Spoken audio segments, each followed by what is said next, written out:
Ô Dieu, crée en moi un cœur pur, renouvelle en moi un esprit bien disposé.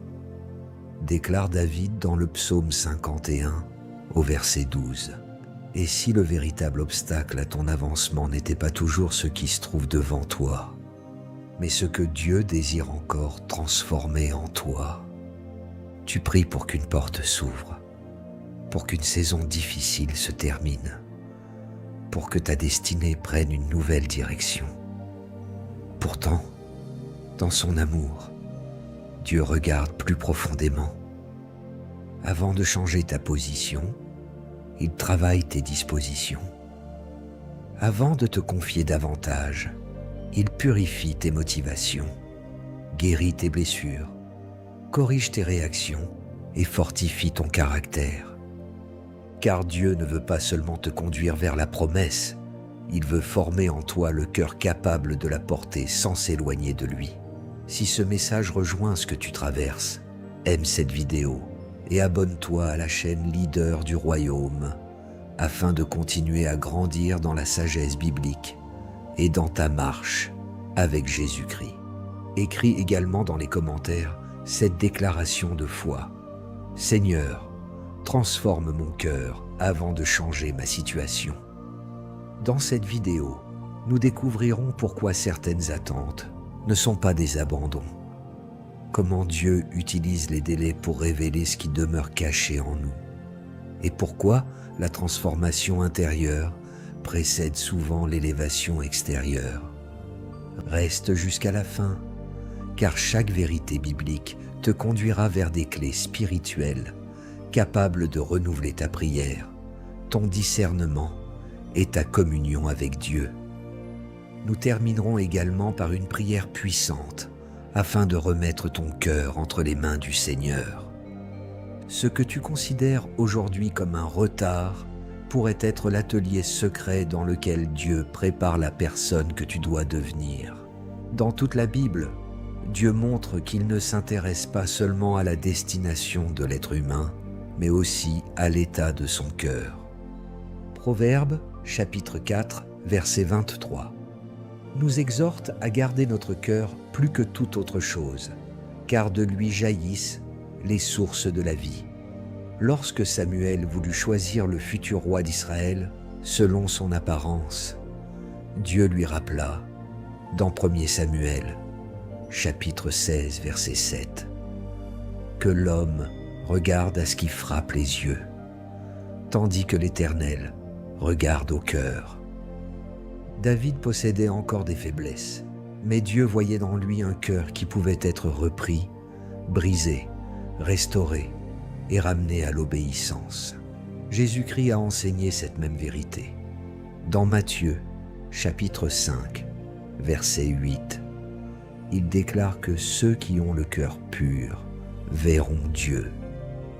Dans Marc, chapitre 7, versets 20 à 23, il explique que les véritables souillures prennent naissance à l'intérieur de l'être humain.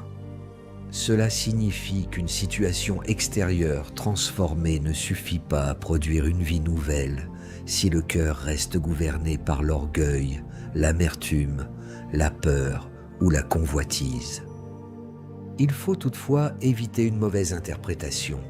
Toutes les attentes ne sont pas la conséquence d'un péché caché. Jésus le précise dans Jean, chapitre 9, versets 1 à 3, lorsqu'il refuse d'attribuer automatiquement la souffrance d'un homme à sa faute personnelle. Mais Dieu peut se servir de chaque saison, même difficile, pour nous rendre davantage semblables à Christ, conformément à Romains, chapitre 8, verset 29. Voilà pourquoi certaines prières ne conduisent pas immédiatement à un changement de décor. Dieu accomplit parfois une œuvre plus profonde, silencieuse et décisive dans le cœur de celui qui prie. Tu ne comprendras pas toujours l'œuvre de Dieu en observant uniquement ce qui bouge autour de toi. Certaines de ses interventions les plus importantes commencent dans des lieux invisibles. Tes motivations, tes pensées, tes réactions et tes désirs. Découvrons maintenant les principes bibliques qui révèlent pourquoi Dieu travaille ton cœur pendant que tu lui demandes de te faire avancer. Premier principe, Dieu examine ton cœur avant d'élargir ton territoire. Tu peux demander à Dieu de t'accorder une nouvelle position, une influence plus grande, une relation restaurée ou une porte professionnelle, tandis que Dieu examine la personne que tu deviendras lorsque cette demande sera exaucée.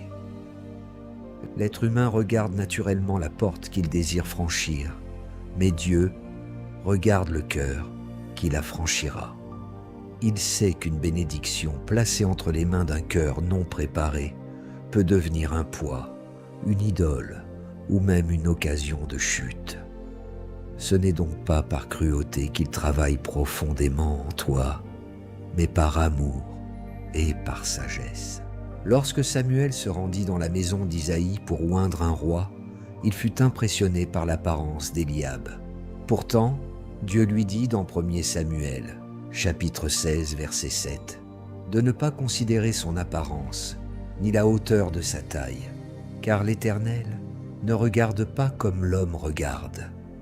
David n'était pas encore sur un trône.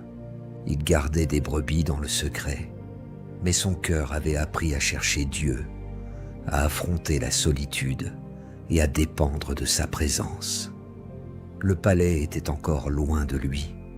Pourtant, la préparation royale avait déjà commencé dans son être intérieur. C'est pour cette raison que David prie dans le psaume 139, versets 23 et 24. « Sonde-moi, ô Dieu, et connais mon cœur. » Il ne demande pas seulement à Dieu d'éloigner ses ennemis. Il accepte que la lumière divine traverse ses propres profondeurs.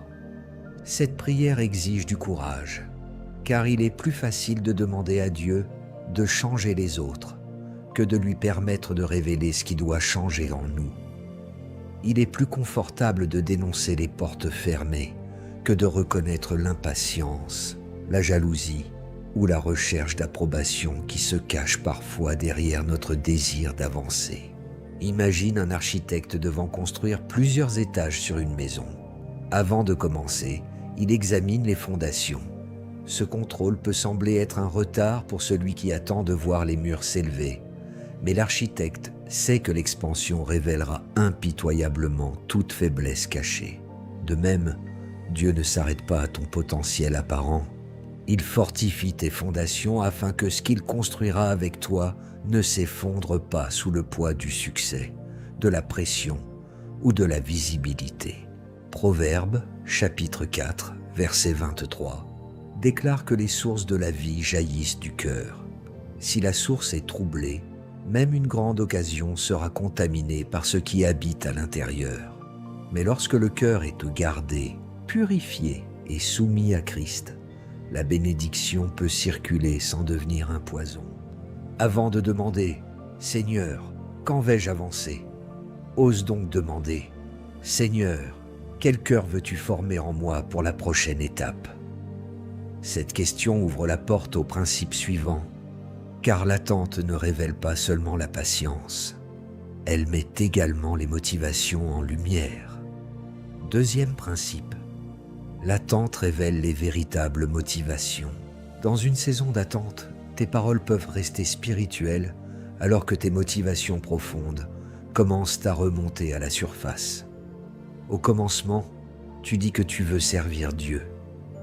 Mais lorsque la reconnaissance tarde, tu découvres peut-être combien tu désirais être applaudi. Tu dis que tu veux une relation afin de bâtir un foyer selon la volonté du Seigneur. Pourtant, la solitude peut révéler une peur de l'abandon que tu voulais simplement faire taire.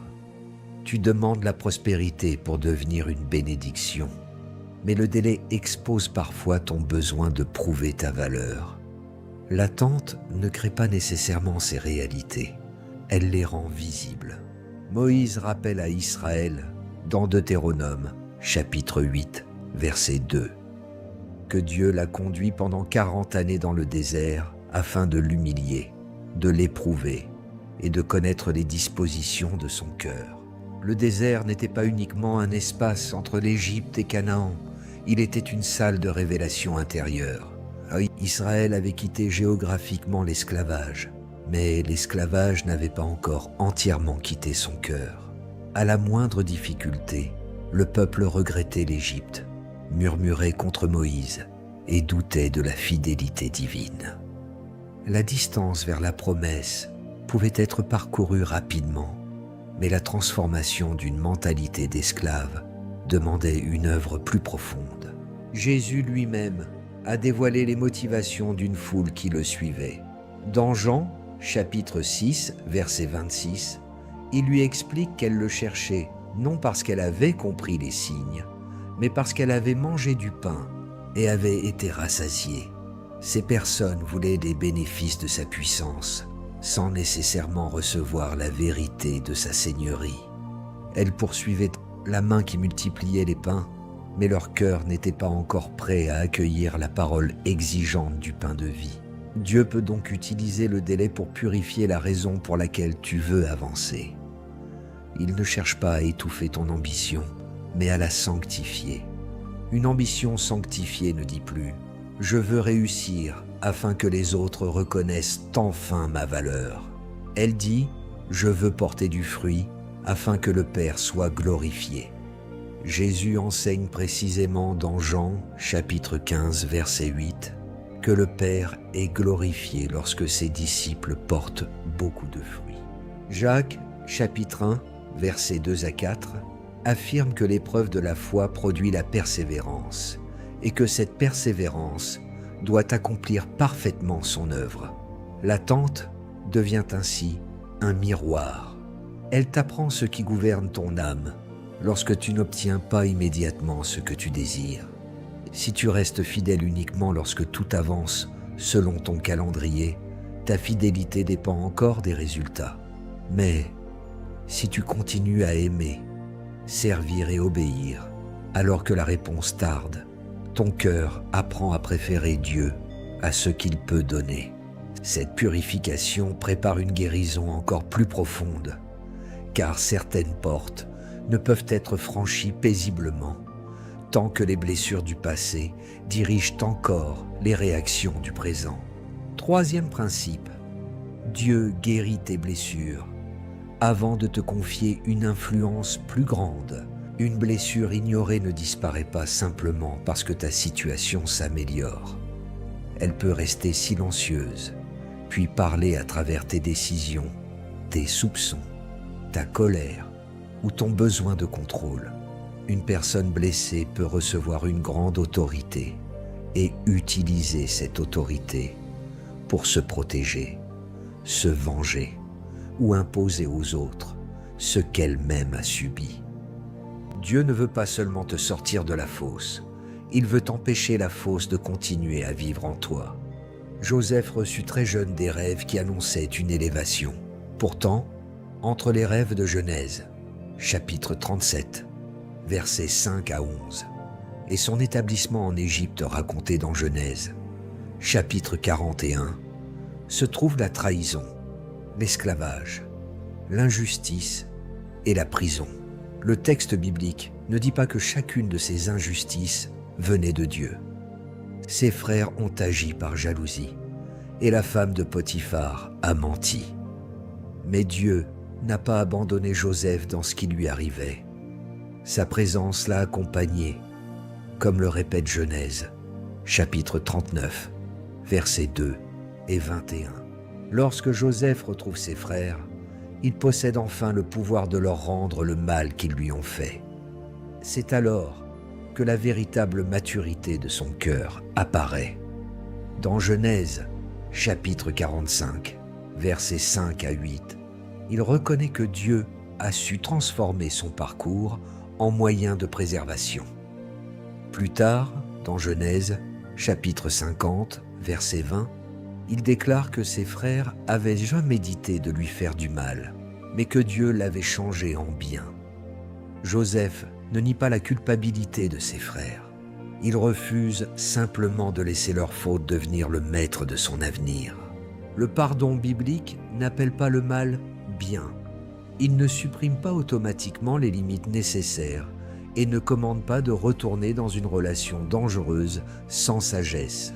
Le pardon signifie que tu renonces à faire de la vengeance le centre de ta vie. Éphésiens, chapitre 4, versets 31 et 32, nous demande d'abandonner l'amertume, la colère et la méchanceté, puis de nous pardonner réciproquement comme Dieu nous a pardonné en Christ. Imagine un homme qui demande à Dieu une cruche plus grande, alors que l'eau qu'il transporte est devenue amère à cause d'un résidu resté au fond du récipient. Une cruche plus grande ne rendra pas l'eau plus pure, elle répandra seulement davantage d'amertume. De même, une influence plus grande amplifie souvent ce qui habite déjà dans le cœur. L'autorité ne guérit pas automatiquement l'insécurité. Le mariage ne guérit pas automatiquement la peur de l'abandon.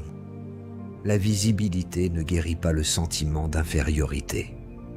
Seule une œuvre de vérité, de grâce et de restauration peut atteindre ses racines.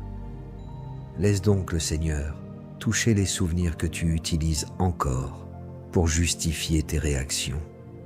Permets-lui de t'apprendre à pardonner, à discerner et à établir des limites saines. Le cœur guéri ne devient pas naïf, il devient libre, et lorsqu'il est libéré de l'amertume, il peut accepter une autre œuvre souvent mal comprise, l'émondage qui précède une fécondité nouvelle. Quatrième principe, l'émondage précède souvent une fécondité supérieure. Tu peux être fidèle, porter déjà du fruit et traverser malgré tout une saison où certaines choses sont retirées. Cette expérience est déroutante, car nous associons facilement toute perte à un échec ou à une punition. Pourtant, Jésus enseigne dans Jean, chapitre 15, versets 1 et 2, que le Père est le vigneron et qu'il émonde tout sarment qui porte du fruit afin qu'il en porte davantage. Le sarment émondé n'est donc pas nécessairement rejeté. Il est parfois préparé à une fécondité plus profonde. L'émondage peut toucher une habitude devenue envahissante, une relation qui nourrit ton ancienne identité, une activité bonne mais incompatible avec ta nouvelle saison, ou une manière de servir fondée sur le besoin d'être indispensable. Tout ce que Dieu retire n'était pas nécessairement mauvais en soi. Certaines choses étaient simplement devenues trop lourdes pour la direction qu'il veut donner à ta vie. Hébreux, chapitre 12, versets 10 et 11, explique que la discipline divine vise notre bien afin que nous participions à la sainteté de Dieu. Elle paraît d'abord être un sujet de tristesse, mais elle produit ensuite un fruit paisible de justice chez ceux qu'elle a formés. Pense à un arbre dont les branches poussent dans toutes les directions. À première vue, son abondance impressionne. Pourtant, cette croissance incontrôlée disperse la sève et empêche certains fruits d'arriver à maturité. Le jardinier ne coupe pas parce qu'il déteste l'arbre, mais parce qu'il connaît son potentiel. De la même manière, Dieu peut te conduire à simplifier ta vie afin de concentrer ton énergie sur ce qui porte véritablement sa volonté. L'apôtre Paul évoque aussi cette logique dans Philippiens, chapitre 3, versets 7 et 8.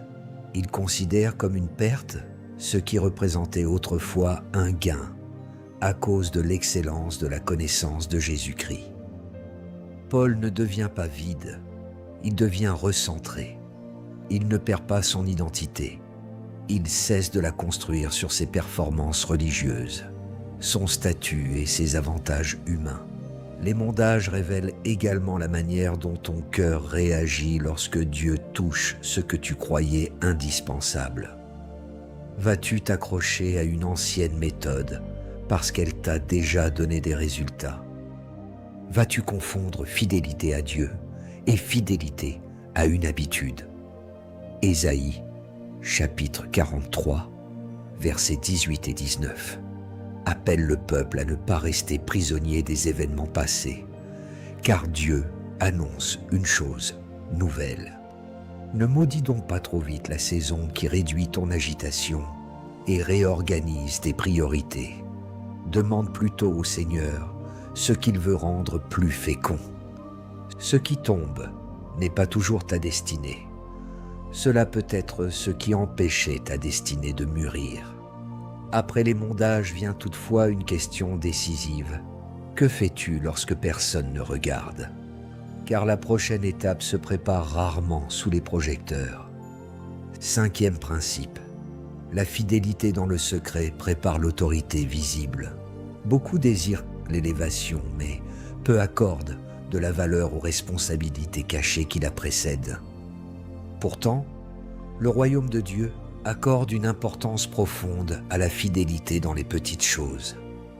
Jésus déclare dans Luc, chapitre 16, verset 10, que celui qui est fidèle dans les moindres choses l'est aussi dans les grandes. Dieu observe donc la manière dont tu gères ce qui paraît ordinaire, ta parole, ton temps, tes engagements, tes pensées et les responsabilités qui ne t'apportent aucune reconnaissance. David fut oint par Samuel dans 1 Samuel, chapitre 16, verset 13. Mais il ne monta pas immédiatement sur le trône. Il retourna à des tâches simples. Avant de combattre Goliath, devant toute une armée, il avait affronté le lion et l'ours loin des regards. Dans 1 Samuel, chapitre 17, versets 34 à 37, il explique à Saül comment Dieu l'avait délivré lorsqu'il protégeait les brebis de son père. La victoire publique avait été précédée par une fidélité privée. Goliath n'a pas créé le courage de David. Il a révélé ce que les chants avaient déjà formé en lui. Ne méprise donc pas ton champ de brebis. Il peut s'agir d'un service discret, d'un travail qui ne correspond pas encore à ton ambition, d'une petite communauté, d'une responsabilité familiale ou d'une discipline quotidienne. Tu aimerais peut-être accomplir quelque chose de spectaculaire, mais Dieu t'apprend d'abord à achever ce que tu commences, à respecter ta parole et à servir sans être applaudi. Dans Matthieu, chapitre 6, versets 3 à 6, Jésus parle de l'aumône et de la prière accomplie dans le secret, sous le regard du Père. Le secret purifie l'intention, car il retire la récompense immédiate de l'approbation humaine. Lorsque personne ne te félicite, pourquoi continues-tu ? Lorsque ton nom n'est pas cité, ton zèle demeure-t-il le même ? Lorsque la tâche paraît inférieure à tes capacités, peux-tu l'accomplir avec excellence, comme pour le Seigneur, selon Colossiens, chapitre 3, verset 23. La fidélité cachée construit une force que la visibilité ne peut pas fabriquer. Elle t'apprend à obéir par conviction plutôt que par émotion. Elle forme une identité qui ne dépend pas du nombre de personnes qui te regardent.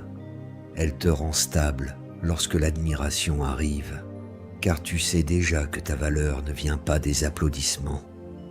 Si tu acceptes cette œuvre, écris dans les commentaires « Seigneur, rends-moi fidèle dans le secret ». Que cette phrase soit plus qu'un commentaire, qu'elle devienne l'engagement d'un cœur qui choisit l'intégrité. Le secret prépare le caractère, mais une autre étape demeure essentielle. Tu peux être fidèle dans tes actions tout en restant attaché à ton propre calendrier. Dieu doit alors t'enseigner non seulement à faire sa volonté, mais aussi à lui abandonner la manière et le moment où elle s'accomplira. 6e principe. L'abandon de ta volonté précède souvent la clarté de la direction. Nous demandons parfois à Dieu de nous montrer le chemin, alors que notre cœur a déjà décidé quelle réponse il acceptera. Nous prions pour être dirigés, mais nous imposons silencieusement une destination, une méthode et un calendrier. Dans ce cas, le problème n'est pas toujours l'absence de direction, il peut être l'absence d'abandon. Dieu travaille alors le cœur pour que la prière ne soit plus une tentative de faire approuver notre projet, mais un espace où notre volonté apprend à se soumettre à la sienne. Jésus nous offre le modèle suprême à Gethsémanée. Dans Matthieu, chapitre 26, verset 39, il prie « Mon Père, s'il est possible, que cette coupe s'éloigne de moi. Toutefois, non pas ce que je veux, mais ce que tu veux. » Cette prière n'est ni froide ni détachée. Jésus exprime réellement l'angoisse de son âme, mais il place son désir sous l'autorité du Père. L'abandon biblique ne consiste donc pas à nier ce que tu ressens. Il consiste à remettre sincèrement ce que tu ressens entre les mains de Dieu. Proverbes, chapitre 3, versets 5 et 6, nous appelle à nous confier en l'Éternel de tout notre cœur, à ne pas nous appuyer sur notre propre sagesse et à le reconnaître dans toutes nos voies. Le texte ne dit pas que nous ne devons jamais réfléchir. Il nous avertit de ne pas faire de notre compréhension limiter l'autorité suprême.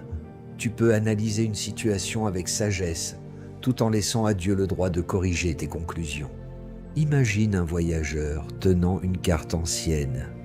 Il prie pour être guidé, mais refuse de lever les yeux lorsque son guide lui indique qu'une route s'est effondrée. Sa carte n'est pas inutile, pourtant elle ne contient pas l'information nouvelle. Ainsi, tes plans peuvent avoir été sincères sans être définitifs.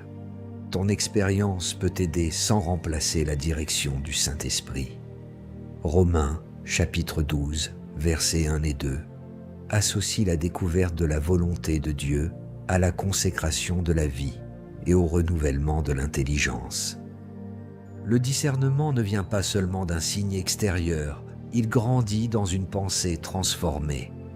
Plus ton cœur est libéré de la peur, de l'orgueil et de l'impatience, plus tu peux reconnaître ce qui est bon, agréable et parfait selon Dieu. Dis donc au Seigneur ce que tu désires, mais ajoute avec confiance « Je préfère ta volonté à mon scénario ».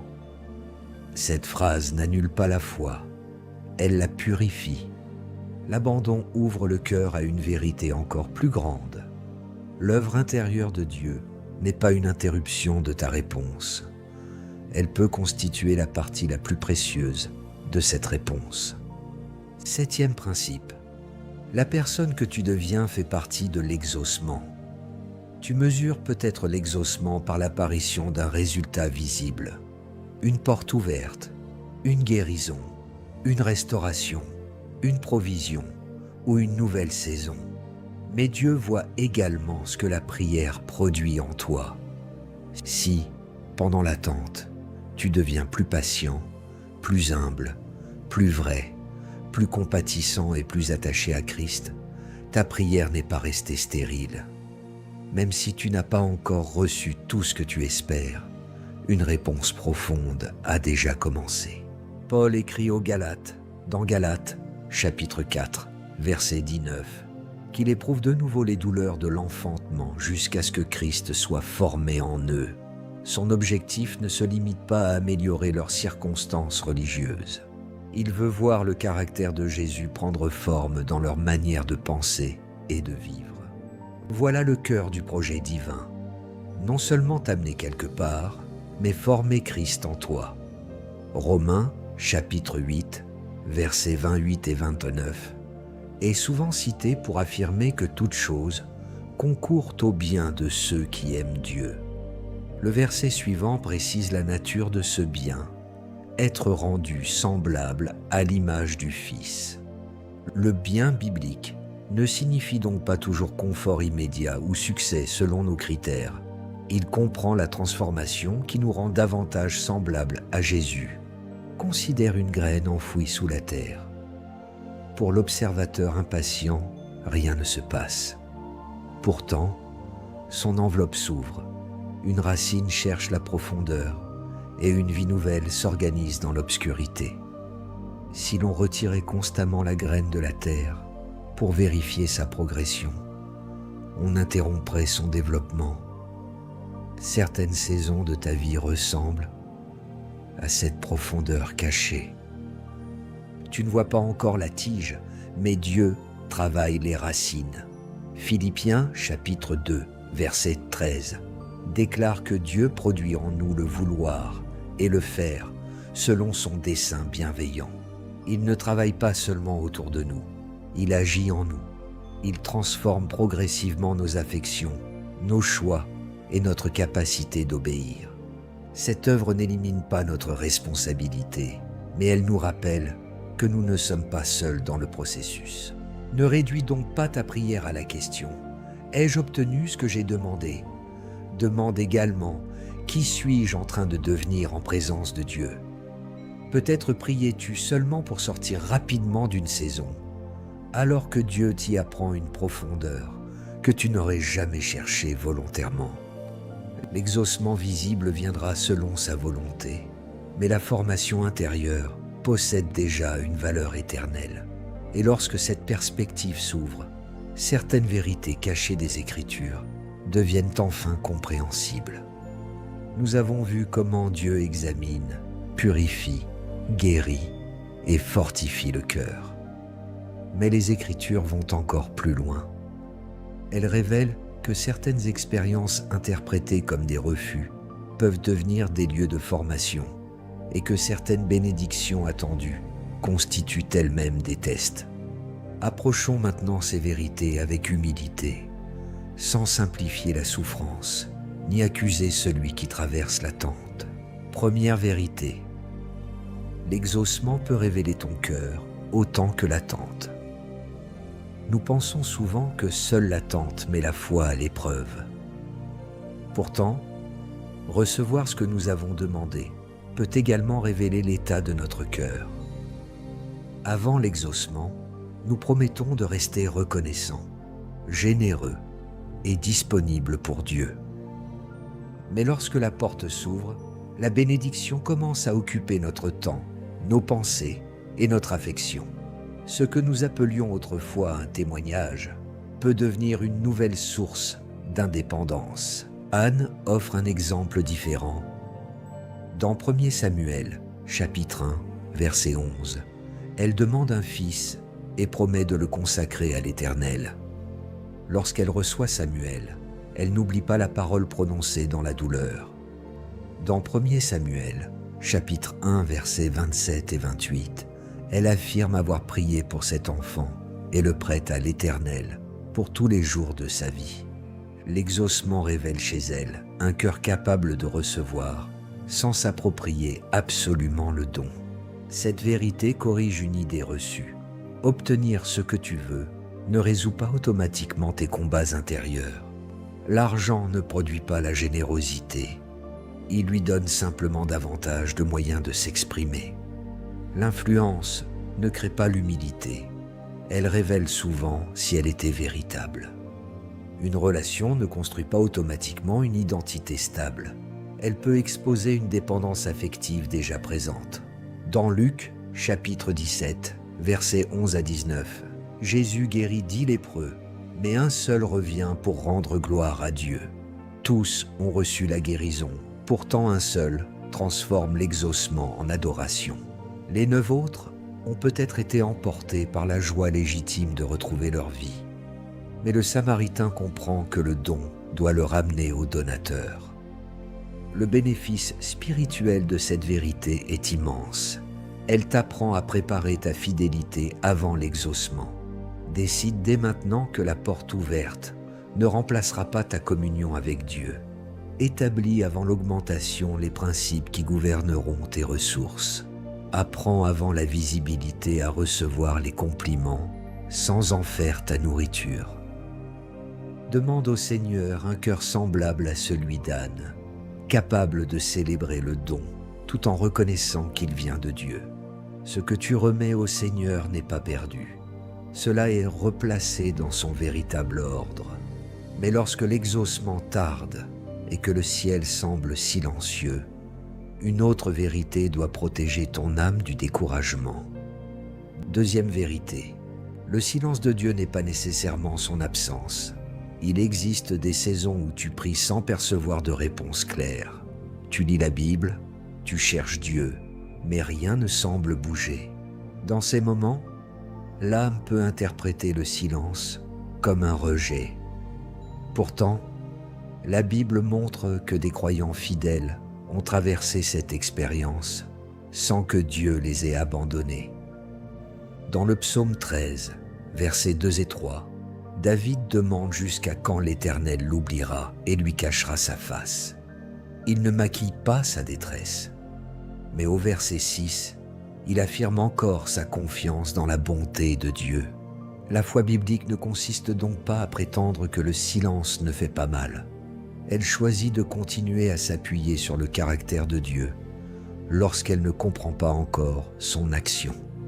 Dans Marc, chapitre 4, versets 35 à 40, Jésus dort dans la barque pendant qu'une tempête menace les disciples. Son silence apparent les conduit à demander s'ils se soucient de leur mort. Pourtant, Jésus est présent dans la barque. Après avoir calmé la mer, il les confronte au sujet de leur peur et de leur foi. La tempête révèle qu'il connaissait sa présence, sans encore comprendre pleinement son autorité.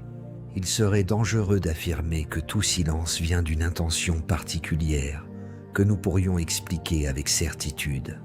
La Bible ne nous autorise pas à inventer les raisons de Dieu, mais elle nous permet d'affirmer qu'il reste fidèle. Lamentation chapitre 3, versets 25 et 26 déclare que l'Éternel a de la bonté pour celui qui espère en lui et qu'il est bon d'attendre en silence son secours. Le bénéfice spirituel de cette compréhension est une foi plus enracinée. Tu apprends à ne pas dépendre uniquement d'une émotion, d'un signe ou d'un résultat immédiat. Tu continues à pratiquer ce que Dieu a déjà clairement révélé: aimer, pardonner, servir, rechercher la justice et demeurer dans sa parole. Le silence ne signifie pas que tu dois rester passif devant une situation dangereuse. Tu peux demander conseil, consulter des personnes compétentes et prendre des décisions responsables.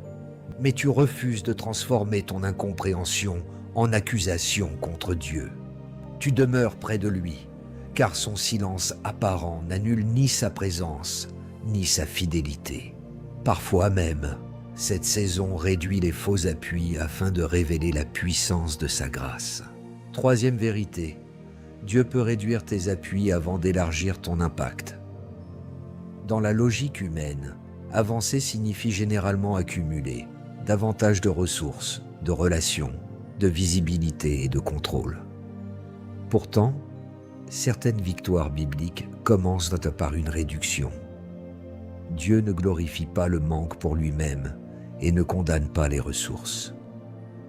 Mais il refuse que ses enfants attribuent à leurs moyens la place qui revient à sa grâce. Dans Juges, chapitre 7, versets 2 à 7, Dieu dit à Gédéon que son armée est trop nombreuse, de peur qu'Israël ne se glorifie contre lui en prétendant que sa propre force l'a sauvé. L'armée est alors considérablement réduite. Militairement, cette diminution paraît insensée. Spirituellement, elle prépare un témoignage dans lequel la puissance de Dieu ne pourra pas être confondue avec la supériorité humaine. La réduction peut prendre plusieurs formes. Dieu peut te faire sortir d'une dépendance malsaine, te conduire à abandonner une stratégie manipulatrice ou t'apprendre à travailler sans chercher constamment l'approbation d'une personne influente. Il ne te rend pas irresponsable. Gédéon doit toujours se lever, organiser ses hommes et agir. Mais il apprend que l'obéissance vaut davantage que l'illusion du contrôle. Paul reçoit lui aussi une leçon sur la suffisance de la grâce.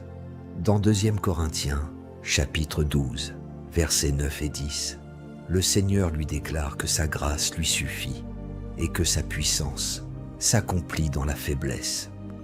Paul ne dit pas que la souffrance est agréable. Il découvre que sa limitation n'empêche pas la puissance de Christ de reposer sur lui. Cette vérité corrige une mauvaise interprétation. Dépendre de Dieu ne signifie pas refuser la préparation, la compétence ou l'excellence. Proverbe valorise la sagesse, la diligence et la planification. Mais Ces moyens demeurent des serviteurs, non des dieux. Tu travailles sérieusement sans faire de tes capacités la source ultime de ta sécurité. Le bénéfice spirituel de la réduction est la liberté. Lorsque ton identité ne dépend plus d'un réseau, d'un titre ou d'une image, tu peux obéir même si ses appuis changent. Jean-Baptiste exprime cette liberté dans Jean, chapitre 3, verset 30. « Il faut qu'il croisse et que je diminue. » Il ne s'agit pas de mépriser ta valeur, mais de laisser Christ occuper la première place. Lorsque les faux appuis tombent, une fragilité longtemps cachée peut apparaître. C'est alors que Dieu rencontre parfois l'être humain dans son brisement. Quatrième vérité. Le brisement biblique ne vise pas ton anéantissement, mais ta vérité. Le mot « brisement » est parfois utilisé d'une manière dangereuse pour justifier la violence, l'humiliation ou la domination religieuse. Pourtant, Dieu ne demande pas à ses enfants d'accepter les abus comme s'ils étaient une méthode sacrée. Le brisement biblique désigne la fin de l'orgueil, de l'autosuffisance et du mensonge intérieur. Il ne détruit pas la dignité humaine, il ramène l'être humain à la vérité devant Dieu. Jacob a longtemps vécu par la ruse, la négociation et le contrôle. Dans Genèse, chapitre 32, versets 25 à 32, il lutte toute une nuit avant de rencontrer son frère Ésaü. Il ressort de cette rencontre avec une nouvelle identité et une hanche touchée. Sa démarche extérieure porte désormais la trace d'une rencontre qui a brisé son illusion de toute puissance. Il ne peut plus avancer exactement comme auparavant. Le psaume 51, verset 19, déclare que les sacrifices agréables à Dieu sont un esprit brisé et qu'il ne méprise pas un cœur brisé et contrit. David ne parle pas d'une haine de soi. Après son péché, il cesse de se cacher derrière son statut royal. Il reconnaît sa faute et dépend de la miséricorde divine. 2 Corinthiens, chapitre 4, versets 8 et 9, offre un équilibre essentiel. Paul se dit pressé de toute manière, mais non réduit à l'extrémité, abattu, mais non perdu. La pression n'a pas le dernier mot. La grâce préserve l'identité et l'espérance au milieu de la fragilité. Le bénéfice spirituel du brisement est l'authenticité. Tu n'as plus besoin de prétendre être invulnérable. Tu peux demander de l'aide, recevoir une correction et reconnaître une faiblesse sans croire que ta valeur disparaît. La grâce de Christ devient alors une réalité vécue plutôt qu'une simple doctrine. Ne confonds donc jamais le travail de Dieu avec la voix qui t'écrase et te déclare irrécupérable. Romains, chapitre 8, verset 1, affirme qu'il n'y a maintenant aucune condamnation pour ceux qui sont en Jésus-Christ. La conviction du Saint-Esprit révèle une faute afin de conduire à la repentance et à la restauration. La condamnation enferme l'être humain dans la honte, sans chemin de retour. Dieu ne brise pas ton cœur pour l'abandonner en morceaux. Il le délivre de ce qui l'empêche d'être vrai, humble et disponible. Cette vérité prépare également ton cœur à traverser une épreuve inattendue, celle de l'abondance.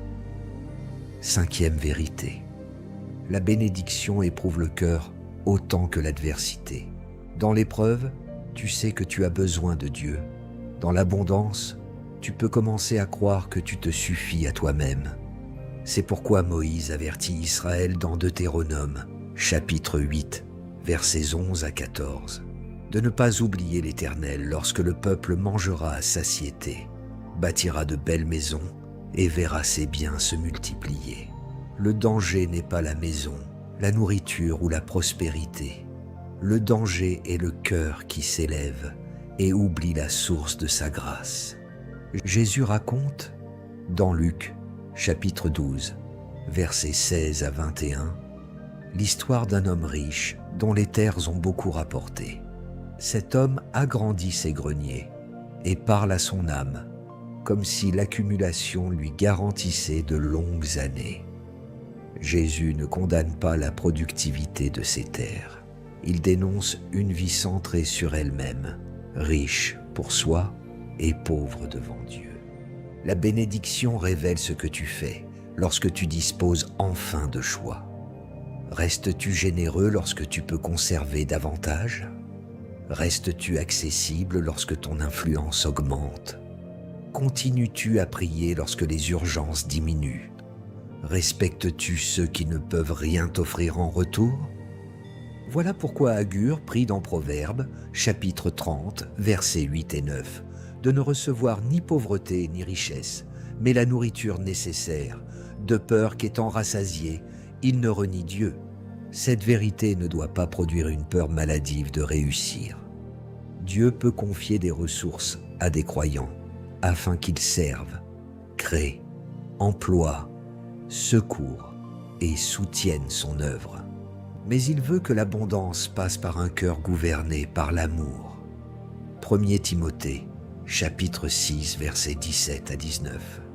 Demande aux riches de ne pas être orgueilleux, de ne pas placer leur espérance dans des richesses incertaines, mais d'être riches en bonnes œuvres et généreux. Si ce message peut aider une personne qui prie pour avancer sans comprendre le travail intérieur de Dieu, partage cette vidéo avec elle. Ce partage peut devenir une semence de discernement et d'espérance. La bénédiction bien portée ne t'éloigne pas de Dieu. Elle élargit ta capacité à servir. Lorsque ton cœur comprend cela, ta manière de prier change. Tu ne demandes plus seulement ce qui pourrait améliorer ton confort. Tu commences à désirer ce qui accomplit la volonté du royaume. 6e vérité. Un cœur transformé ne prie plus de la même manière. Au début de la marche avec Dieu, la prière est souvent dominée par les besoins immédiats.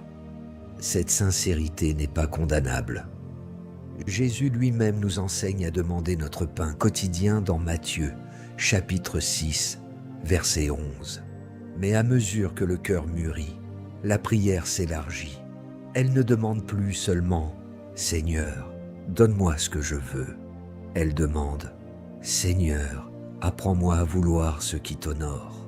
Salomon illustre cette orientation dans 1er Roi, chapitre 3, versets 5 à 13.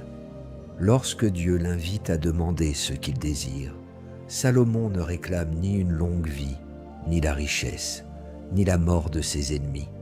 Il demande un cœur intelligent pour gouverner le peuple et discerner le bien du mal. Dieu lui accorde la sagesse et ajoute ce qu'il n'avait pas demandé. La grandeur de sa requête venait d'un cœur conscient de sa responsabilité. Jacques, chapitre 4, verset 3, avertit que certaines demandes ne reçoivent pas parce qu'elles sont formulées avec de mauvais motifs, dans le but de satisfaire les passions. Ce passage ne signifie pas que toute prière non exaucée serait égoïste. Paul a prié pour être délivré de son écharde, et la réponse fut différente de ce qu'il espérait, selon 2 Corinthiens, chapitre 12, versets 7 à 9. Jacques nous invite plutôt à examiner honnêtement ce qui nourrit nos requêtes. Un cœur transformé prie pour la sagesse avant la visibilité, pour le caractère avant l'influence, pour la fidélité avant l'abondance. Il intercède aussi pour les autres. Il apprend à bénir ses ennemis, conformément à Matthieu, chapitre 5, verset 44. Il recherche premièrement le royaume et la justice de Dieu, comme Jésus l'enseigne dans Matthieu chapitre 6, verset 33. Le bénéfice spirituel de cette évolution est une communion plus profonde. La prière cesse d'être uniquement un moyen d'obtenir. Elle devient un lieu de rencontre et d'alignement. Tu y déposes tes désirs sans honte, mais tu permets à la parole de les purifier. Tu y entres avec tes questions, puis tu apprends à écouter. Plus ton cœur est transformé, moins tu mesures l'amour de Dieu uniquement à la rapidité de ses réponses. Tu reconnais son amour dans la croix, dans sa présence, dans sa correction et dans sa fidélité. Ta plus grande demande devient alors non pas seulement de changer de situation, mais de connaître davantage Christ au milieu de toute situation. Septième vérité, le but ultime n'est pas seulement d'avancer, mais de ressembler à Jésus-Christ. Tu peux avancer socialement, financièrement ou professionnellement sans progresser spirituellement.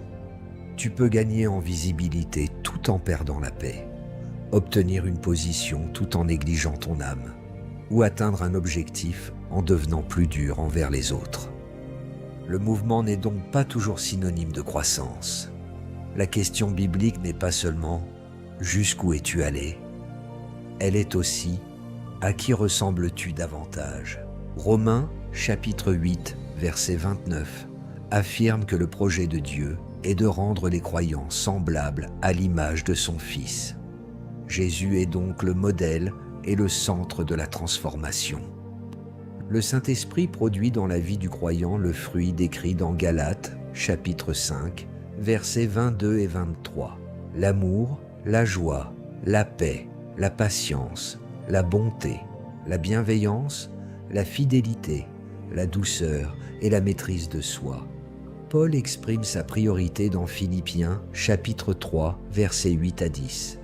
Il considère toute chose comme une perte devant l'excellence de la connaissance de Jésus-Christ et désire le connaître, lui, ainsi que la puissance de sa résurrection et la communion de ses souffrances.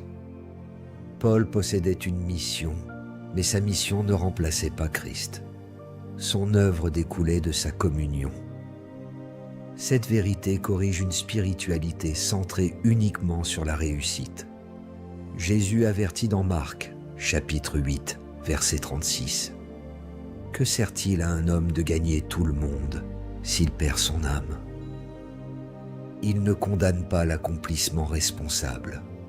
Il replace l'âme au-dessus des gains qui ne peuvent pas la sauver. Le bénéfice spirituel de cette vérité est une direction stable. Lorsque Christ est ton objectif, tu peux recevoir une promotion sans adorer le statut. Tu peux traverser un ralentissement sans perdre ton identité. Tu peux changer de chemin sans croire que ta vie n'a plus de sens. Colossiens chapitre 1, verset 27 présente Christ en nous comme l'espérance de la gloire. Ne demande donc pas seulement à Dieu de te faire avancer. Demande-lui de te conduire d'une manière qui te rapproche de Jésus. La meilleure prochaine étape n'est pas toujours la plus rapide ou la plus brillante. C'est celle sur laquelle tu peux marcher avec une conscience pure, dans l'obéissance et dans l'amour. Cette révélation doit maintenant quitter le domaine des idées pour entrer dans les choix concrets de ta vie quotidienne. Une vérité biblique ne transforme réellement la vie que lorsqu'elle devient une manière de penser, de prier et d'agir. Tu n'as pas besoin d'attendre une émotion extraordinaire pour répondre à Dieu. Tu peux commencer aujourd'hui par des actes simples, sincères et répétés, qui ouvrent ton cœur à l'œuvre du Saint-Esprit et donnent à la parole une place réelle dans tes décisions. Premier acte de transformation. Examine les motivations qui accompagnent tes prières. Lorsque tu présentes une demande à Dieu, prends le temps de lui exposer aussi la raison profonde de cette demande. Demande-toi avec sincérité, pourquoi est-ce si important pour moi ? Qu'est-ce que je crois que cette réponse prouvera sur ma valeur ? Quelle peur ai-je l'intention de faire disparaître grâce à cet exaucement ? Cette démarche ne vise pas à te culpabiliser. Elle permet à la lumière de Dieu d'atteindre les racines. Jacques, chapitre 4, verset 3, montre que les motivations ont une place dans la prière. Demande donc au Saint-Esprit de purifier ce qui doit l'être. Tu peux prier ainsi : « Seigneur, si mon désir est bon, fortifie-le. S'il est mélangé à l'orgueil ou à la peur, sanctifie-le. S'il me détourne de ta volonté, donne-moi la force de le déposer. » Ta foi devient alors plus vraie, car tu ne cherches plus seulement la réponse de Dieu, tu recherches aussi son regard sur ton cœur. Deuxième acte de transformation, laisse la parole te lire. Ne lis pas la Bible uniquement pour y trouver une promesse correspondant à ton besoin. Permets-lui également de confronter tes attitudes. Hébreux, chapitre 4, verset 12, affirme que la parole de Dieu juge les sentiments et les pensées du cœur. Jacques, chapitre 1, versets 22 à 25, la compare à un miroir qui doit conduire à l'action. Choisis régulièrement un passage, lis-le lentement, puis demande « Que révèle-t-il sur Dieu ? Que révèle-t-il sur moi ? Quelle obéissance précise m'appelle-t-il à vivre ?» Si tu lis Éphésiens, chapitre 4, versets 31 et 32, ne t'arrête pas à l'idée générale du pardon. Identifie l'amertume que tu dois remettre à Dieu et la démarche sage que tu peux entreprendre. La parole cesse alors d'être un décor spirituel. Elle devient un instrument de transformation. Troisième acte de transformation. Obéis à ce que Dieu a déjà rendu clair. Certaines personnes cherchent constamment une nouvelle direction, tout en négligeant une obéissance déjà évidente. Elles demandent un signe pour demain, mais refusent de pardonner aujourd'hui. Elles veulent connaître leur grande mission, mais ne respectent pas leurs engagements présents. Jésus déclare dans Jean, chapitre 14, verset 15, « Si vous m'aimez, gardez mes commandements. » Écris l'obéissance concrète que tu repousses, dire la vérité, mettre fin à une pratique contraire à la parole, demander pardon, restaurer une discipline ou tenir un engagement. Puis commence avec l'aide de Dieu. L'obéissance ne permet pas d'acheter sa faveur, elle répond à la grâce déjà reçue. Elle clarifie aussi le discernement, car un cœur disposé à obéir entend la direction divine, sans chercher continuellement des excuses. Quatrième acte de transformation. Traite tes blessures avec vérité et grâce. Ne laisse pas une blessure ancienne écrire le scénario de toutes tes relations nouvelles. Si tu interprètes chaque silence comme un abandon, chaque correction comme un rejet et chaque désaccord comme une trahison, ton passé gouverne encore ton présent.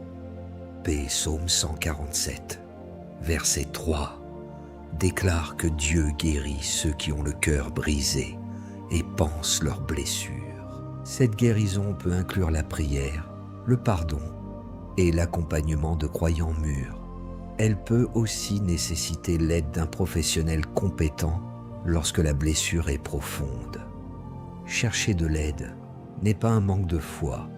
Dieu peut agir à travers la communauté, la sagesse et des soins appropriés. Pardonner ne signifie pas abolir toute limite. Romains chapitre 12, verset 10. 8. Demande de vivre en paix avec tous autant que cela dépend de nous, reconnaissant ainsi que tout ne dépend pas d'une seule personne. Cinquième acte de transformation. Accueille la correction sans perdre ton identité. Proverbes, chapitre 12, verset 1. Associe l'amour de la connaissance à l'amour de la correction. Pourtant, une correction peut réveiller la honte ou l'orgueil. Apprends à distinguer une attaque qui cherche à te détruire d'une parole vraie, qui peut te faire grandir. Examine ce qui est dit à la lumière des Écritures, demande conseil et retiens ce qui est juste. Lorsque Pierre fut repris par Paul dans Galates, chapitre 2, versets 11 à 14, son influence apostolique ne l'exemptait pas de correction. Être repris ne signifie pas être rejeté. En Christ, ton identité demeure fondée sur la grâce, ce qui te donne la liberté d'admettre une erreur sans t'effondrer. Écris maintenant dans les commentaires « Seigneur, montre-moi ce que tu veux transformer en moi ».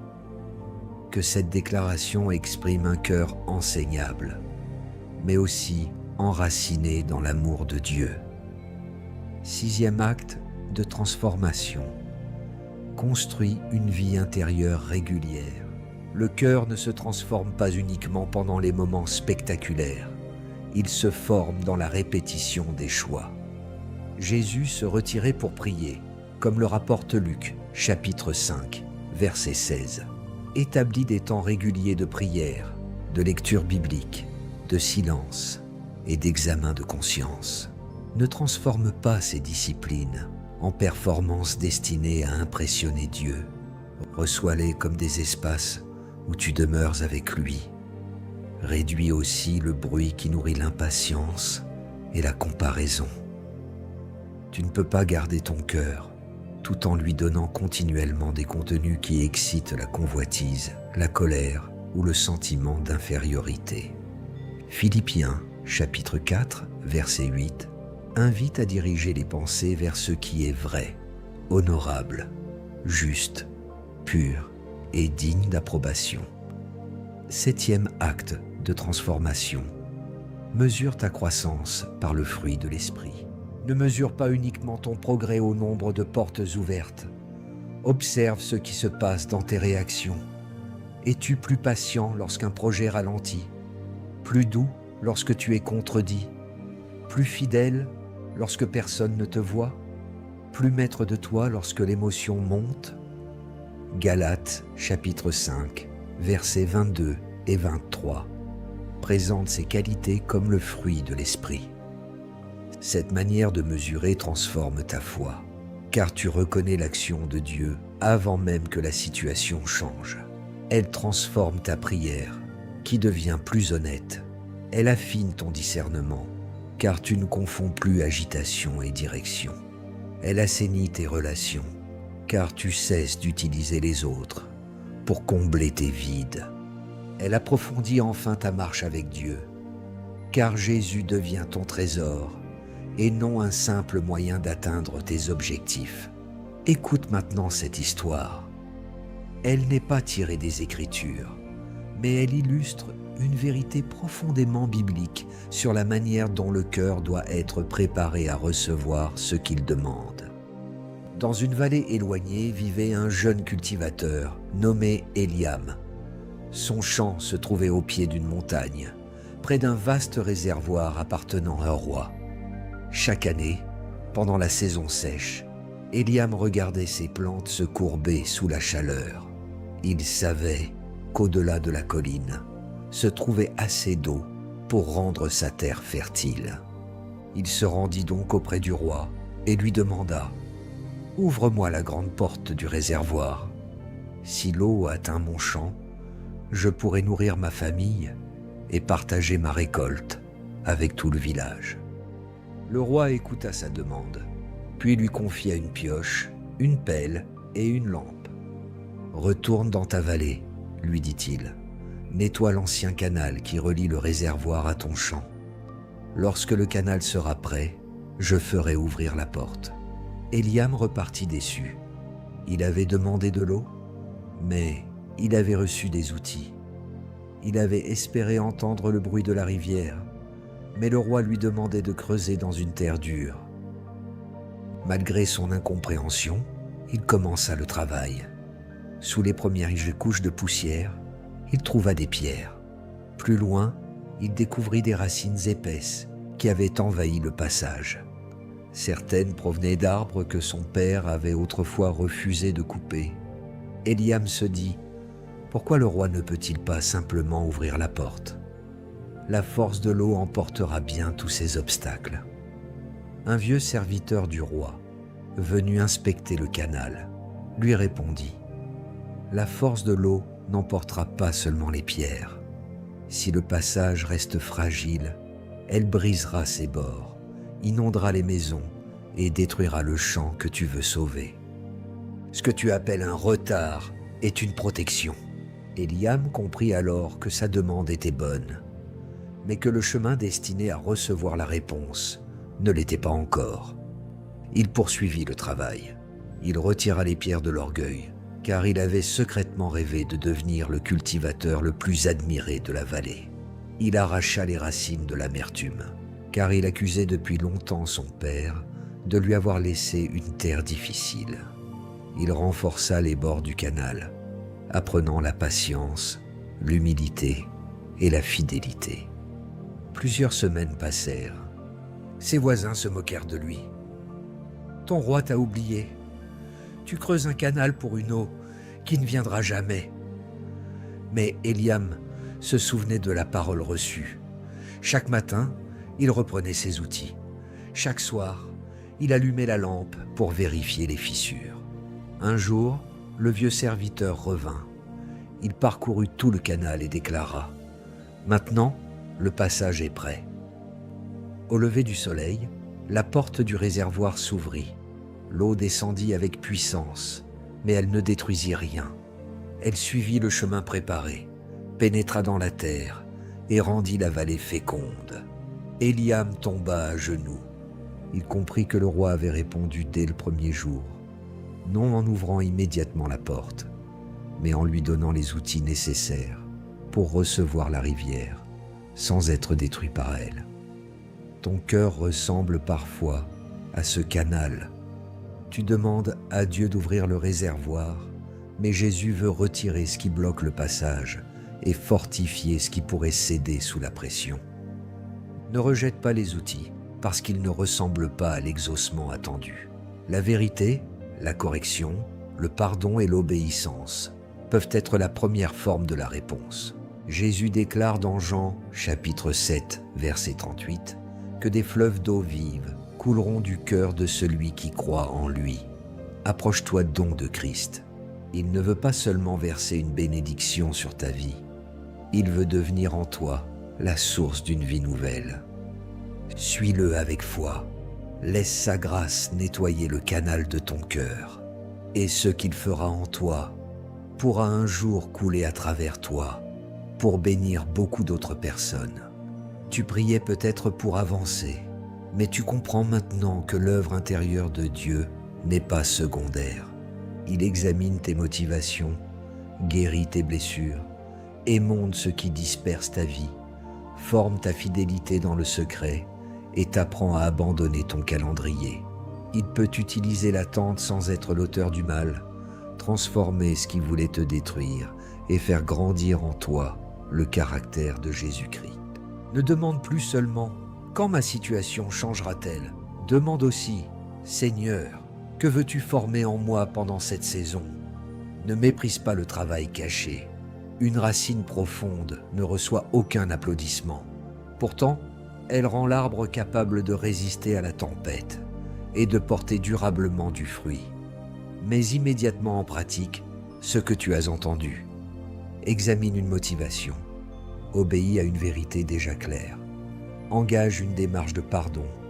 Accueille une correction juste et rétablis un temps quotidien avec Dieu. Tu n'as pas besoin de tout changer en une journée. Commence avec sincérité, puis laisse la grâce de Dieu soutenir ta persévérance. Prions maintenant ensemble. Père céleste, je viens devant toi au nom de Jésus-Christ avec un cœur ouvert. Tu connais mes pensées avant même qu'elles deviennent des paroles. Tu vois mes désirs, mes blessures, mes peurs, mes attentes et les combats que je ne montre à personne. Je ne veux pas me cacher devant toi, car ta lumière ne vient pas pour me condamner, mais pour me conduire dans la vérité et dans la liberté. Seigneur, je t'ai souvent demandé de changer ma situation sans comprendre l'œuvre que tu désirais accomplir en moi. J'ai prié pour que des portes s'ouvrent, pour que les obstacles disparaissent et pour que ma vie avance plus rapidement. Aujourd'hui, je te demande aussi de transformer mon cœur. Sonde-moi, comme David le demande, dans le Psaume 139, versets 23 et 24. Révèle les voies mauvaises qui demeurent en moi et conduis-moi sur la voie de l'éternité. Purifie mes motivations. Lorsque je recherche la réussite pour prouver ma valeur, rappelle-moi que mon identité se trouve en Jésus-Christ. Lorsque je désire l'influence pour recevoir les applaudissements, apprends-moi à rechercher ta gloire. Lorsque je demande une relation pour fuir mes blessures, guéris d'abord ce qui me rend dépendant de l'approbation humaine. Lorsque je demande l'abondance, forme en moi un cœur généreux, fidèle et détaché de l'amour de l'argent. Pardonne mon impatience, Seigneur. Pardonne les moments où j'ai interprété ton silence comme un abandon et les moments où j'ai laissé le découragement nourrir le murmure. Donne-moi la grâce de demeurer près de toi lorsque je ne comprends pas. Que ma confiance ne repose pas uniquement sur ce que je vois, mais sur ton caractère révélé dans les Écritures et sur l'amour manifesté à la croix. Viens guérir mes blessures profondes. Je te remets les trahisons, les humiliations, les abandons et les injustices qui influencent encore mes réactions. Donne-moi la force de pardonner sans appeler le mal bien. Accorde-moi la sagesse nécessaire pour établir des limites justes et rechercher de l'aide lorsque j'en ai besoin. Libère-moi de l'amertume afin que mon passé ne dirige plus mon avenir. Seigneur Jésus, rends mon cœur semblable au tien. Apprends-moi la douceur sans faiblesse, l'humilité sans mépris de moi-même, la fermeté sans dureté et l'amour sans compromis avec le péché. Que le fruit du Saint-Esprit grandisse en moi, l'amour, la joie, la paix, la patience, la bonté, la bienveillance, la fidélité, la douceur et la maîtrise de soi selon Galates chapitre 5, versets 22 et 23. Rends-moi fidèle dans le secret. Apprends-moi à bien accomplir les petites responsabilités, à respecter ma parole et à servir même lorsque personne ne me félicite. Délivre-moi du besoin d'être constamment vu, reconnu ou célébré. Que ta présence soit ma récompense et que ton approbation gouverne davantage mon cœur que l'opinion des hommes. Donne-moi le courage d'accepter ton émondage. Si certaines habitudes, relations ou ambitions m'éloignent de ta volonté, donne-moi la sagesse de les déposer. Ne permets pas que je m'accroche à une ancienne saison lorsque tu m'appelles à grandir. Renouvelle mon intelligence, conformément à Romains, chapitre 12, verset 2, afin que je discerne ce qui est bon, agréable et parfait selon toi. Père, je te remets mon calendrier. Je te confie les réponses que j'attends, les projets qui tardent et les portes qui restent fermées. Je ne renonce pas à prier, mais je renonce à vouloir te contrôler. Comme Jésus à Gethsémane, je veux pouvoir dire, non pas ce que je veux, mais ce que tu veux. Que ta volonté s'accomplisse dans ma vie avec sagesse, grâce et vérité. Si la porte doit s'ouvrir, prépare-moi à la franchir avec humilité. Si je dois encore attendre, garde mon cœur du découragement. Si mon chemin doit changer, donne-moi la souplesse nécessaire pour te suivre. Si une bénédiction arrive, empêche-moi d'oublier celui qui me l'a donnée. Que chaque réponse me rapproche de toi et fasse de ma vie un instrument de bénédiction. Je prie aussi pour la personne qui écoute ce message et qui traverse une saison incompréhensible. Fortifie sa foi, entoure-la de personnes sages, protège-la des fausses accusations et des interprétations qui ajoutent de la honte à sa douleur. Rappelle-lui qu'en Jésus-Christ, il n'y a aucune condamnation. Donne-lui le discernement pour reconnaître ce qui doit être accepté, ce qui doit être corrigé et ce dont elle doit se protéger. Saint-Esprit, accomplis en nous une transformation véritable. Que notre prière ne soit pas seulement un cri pour changer de lieu, mais une rencontre qui change notre cœur. Forme Christ en nous. Apprends-nous à aimer la vérité, à pratiquer la justice, à marcher dans la sainteté et à demeurer dans la grâce. Fais de nous des disciples solides, capables de porter les responsabilités, les réponses et les bénédictions sans nous éloigner de Dieu. Nous croyons que celui qui a commencé en nous cette bonne œuvre la rendra parfaite pour le jour de Jésus-Christ, conformément à Philippiens, chapitre 1, verset 6. Nous te remercions parce que tu ne nous abandonnes pas au milieu du processus. Même lorsque nous ne voyons pas encore le changement extérieur, nous croyons que tu peux agir dans nos profondeurs. À toi soit louée soit la gloire, l'honneur et la reconnaissance, au nom puissant de Jésus-Christ. Amen. Si cette parole t'a aidé, partage cette vidéo avec une personne qui prie pour avancer, mais qui a besoin de comprendre ce que Dieu travaille dans son cœur. Écris en commentaire la vérité qui t'a le plus profondément parlé. Abonne-toi à Leader du Royaume et active les notifications pour recevoir les prochains enseignements. Surtout, continue d'approfondir personnellement les passages bibliques cités dans cette vidéo. Ne cherche pas seulement une parole qui t'encourage. Demeure dans la parole qui te transforme. Suis Jésus-Christ avec fidélité et laisse le Saint-Esprit former en toi un cœur capable de porter pleinement la volonté de Dieu.